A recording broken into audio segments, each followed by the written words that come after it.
কেকটা দেখতে খুব সুন্দর হয়েছে, কিন্তু কেকের ডেকোরেশনটা তো সেম হয়নি। হ্যালো এভরিওয়ান, আমি পূজা, বিষ্ণুপ্রিয়া হল নবদ্বীপ থেকে। আমি একটা ছোট্ট হোম বেকারি চালাই। এটা একটা 1 পাউন্ডের চকলেট ফ্লেভারের কেক ছিল। একজন বোন তার ভাইয়ের জন্মদিনের জন্য কেকটা আমার কাছ থেকে নিয়েছিল। ক্লায়েন্ট আমাকে যে কেকের রেফারেন্স পিকচারটা দিয়েছিল সেটা কিন্তু এআই পিকচার ছিল, এবং সেখানে কেকটা অনেকটা চওড়া ছিল, মানে প্রায় 3 থেকে 4 পাউন্ডের একটা কেক ছিল।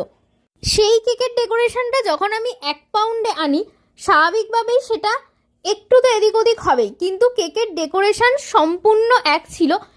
সে আমাকে কেকটা নিতে এসে বলে, দিদি কেকটা দেখতে খুবই সুন্দর লাগছে, কিন্তু ডেকোরেশনটা একটু অন্যরকম না। আমি তাকে তখন বলি যে দেখো, তুমি যে কেকটা আমাকে রেফারেন্স পিকচার দিয়েছো ওটা কিন্তু অনেক বড় কেক, অ্যান্ড ওটা একটা এআই পিকচার। দেন সে আমাকে বলে যে ঠিক আছে, এত তো আমি জানতাম না, কিন্তু কেকটা দেখতে সুন্দর হয়েছে।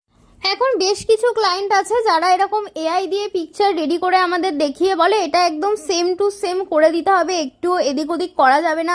অনেকেই এই জিনিসটা বুঝতে চান না, তারা মনে করে ফোনে এআই ইমেজটা ঠিক যেমন আছে নর্মাল কেকটাও সামনে থেকে ঠিক তেমনই দেখতে হবে, বাট সেটা কিন্তু সবসময় অ্যাজ ইট ইজ পসিবল হয় না।